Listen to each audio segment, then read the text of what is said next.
frère Jacques, dormez-vous, dormez-vous, sonnez la matine, ding dang dong, ding dang dong. Bit intimidating, slightly crazy ladies singing out of the darkness. No mere eye, that's apparent. I just wanted to explore something. And if in your program you've been a little bit misled and are wondering who on earth this is, what is Healing Kashmir? What I'm really talking about is the psychological resilience required for those who are doing the work that we're talking about today. And so if you think about how we live our lives now, that in every spare second we have, we look at our iPhone. We send an email, we pick up an email, we've been encouraged to Twitter today, all wonderful ways of communicating. Except that it means that we're not using those pauses to take rest. And if we consistently stop taking rest, if we consistently push ourselves up against it, eventually the mind begins to fragment.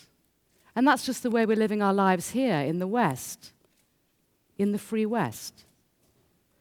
So imagine just for a moment the routes that you take every day to go to work or to take your children to school or to go shopping, just something that's really familiar. If just for a moment you imagine what is familiar about that route to you, the surrounding houses, the trees, the things that you know that subconsciously are just mark points in your day, the place that you stop to get coffee every day.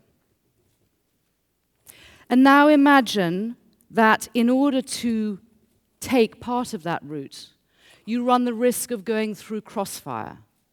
And even if you can avoid the direct fire, there's a chance of being wounded in ricochet. And every single day, several times, you have to go through, even on a very short route, a checkpost. And as you approach the surrounding razor wire of that checkpost, your ID is demanded, but it's demanded with a cold circle of metal against the side of your head or your neck or your rib cage. And it's held by a nervous young man who's holding that gun with the safety catch off. And that's every day. That is the distraction every single day, and you have no choice. And so there is no pause to take rest. There is no moment when the mind has the chance to recuperate. This is a room full of phenomenally busy people. We are all jamming so much into our lives, and those speaking today are warriors. And the warrior goes out and the warrior fights. But unless the warrior comes home and takes rest, they cannot carry on the fight. The place where I work, the Kashmir Valley, which is on the Indian side of the border between Pakistan and India, is a place of extraordinary beauty. It's a place of air and light, lakes, canals, almond groves, apple orchards, snow-capped mountains, surrounded by the aridity, the rawness of Afghanistan, the Karakoram of Pakistan, the high tundra of China, the boiling plains of India. It's not surprising that everybody has wanted to have possession of this valley, this beautiful, soft green place. It has been fought over for centuries and continues to be. Since 1947, since the partition of India and Pakistan, they have fought 3 wars over the possession of this particular region. It continues today. And since 1989, the levels of violence have been extreme, to say the least. So the point of this, and the point of what we're doing, is to say, how can a society, whether it happens to be in Kashmir, or whether it's in Darfur, or whether it's in Saudi, wherever it is, how can societies move out of violence, whether it's as a result of war or post-war or natural disaster? How do they move forward if there is collective psychological damage of a people who have been worn down by a process of attrition every single day? And unless this is addressed, unless this is examined, how can they go out and be warriors and make change? So when I was examining ways of trying to empower a people to take responsibility again, to move themselves out of the miasma of victimhood, this seemed to be a really good starting point. And so over a period of about 10 years, I researched doctors and psychiatrists in the region, most of whom were very resistant to this idea. But we managed eventually to gather together a team of young Kashmiris. And the way that we trained them was that we got them to examine their own damage, how the fact that they had lived through an entire lifetime of violence, that this was the norm to them. What level of stress did they live in? What resilience did they have? And how much, to what extent were they kidding themselves that they were okay? And once we began to enable them to understand and to see how their own story had impacted on them, it became this, rather than creating the barrier of doctor, I am the doctor, you are the patient, now let me tell you what is wrong with you, let me isolate you. No, I have my story, it is the same as your story. Let us empower each other by the sharing of this story, and so the healing begins. And so we train this team of young people, and we create a system which is 3 tiers. And in an Islamic society, which there is in Kashmir, the idea of suicide, which is a very common thing in conflict societies, in violent societies, but suicide in the Islamic context is haram, it's against Islam. So by creating a confidential helpline where people could ring up and speak, they were given the freedom to be able to do that. And if that wasn't enough, they could come to one of our centers around the state where they could have counseling and various kinds of therapy. And beyond that, the third layer, which is the real grassroots one, we went out into all the rural areas, and we're training 1,000 women to be primary mental health care workers, empowering them from the very, very base up. But the crazy lady singing that I started with was not just to compete with Mia, because that's kind of a no-brainer. It was because I wanted to tell you about someone called Shafia.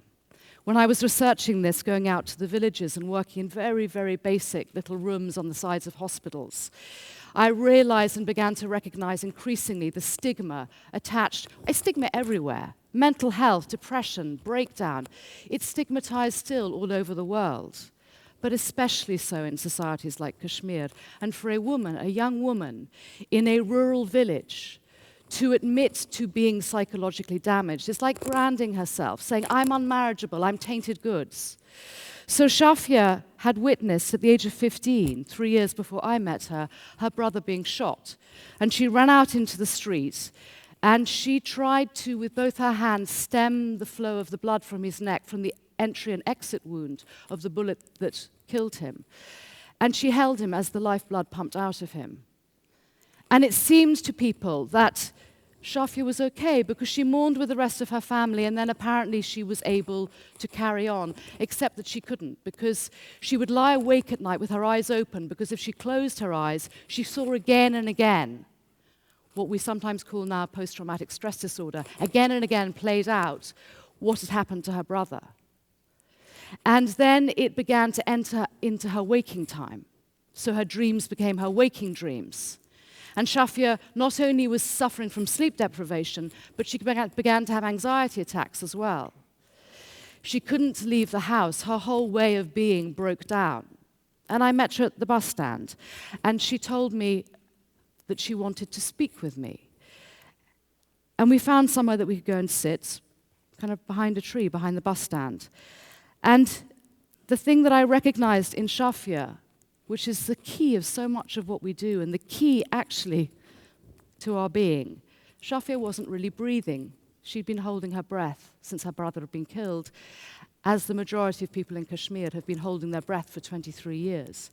For me to explain to Shafia the concept of breathing and how it affects the physical body and the mental body, that was a concept too far.